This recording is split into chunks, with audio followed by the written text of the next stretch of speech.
probably heard about the rediscovery recently of a painting by Leonardo da Vinci, the Saviour of the world, or the Salvator Mundi, which has got the art world in a complete lather of excitement.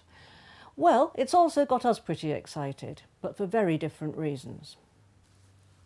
We wrote a book in which we argued that the Shroud of Turin, which is believed by many to be the actual burial cloth of Jesus, which has been miraculously imprinted with his image, was actually faked by Leonardo da Vinci.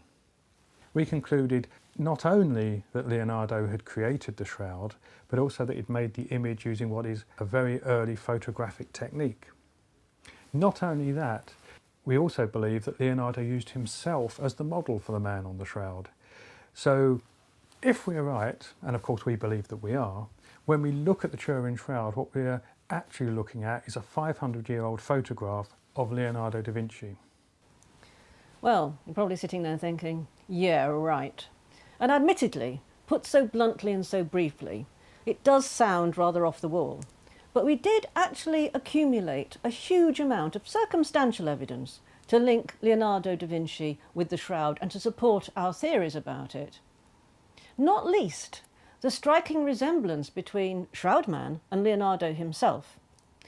But critics still pointed out that there was not one shred of solid evidence, documentary evidence for example, to link Leonardo with the shroud. And at the time they were absolutely right, there wasn't. But that was then, and this is now, and now there is. And ladies and gentlemen, we are so pleased to be able to share our landmark discovery with you.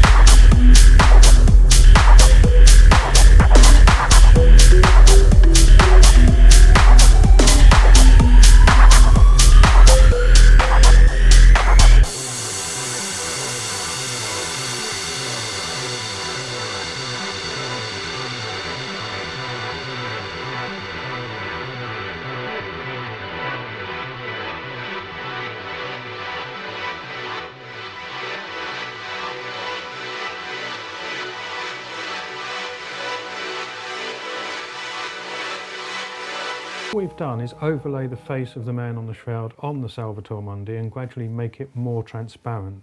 So the portrait shows through and you can tell straight away whether the features of the two images match up. We haven't altered the images in any way, we haven't changed the aspect ratio, we haven't stretched them or in any way manipulated them. And I think you can see that the two sets of features do correspond very precisely. If you look at the mouth, the nose, the arch of the eyebrows, the hairline, the bone structure, they're all the same on the two images. We've tried this with many other images, and apart from some versions of the Salvator Mundi which were actually copied from Leonardo's original, none match up with anything like the same precision. It's hard to believe that the correspondence between the two images is just a coincidence.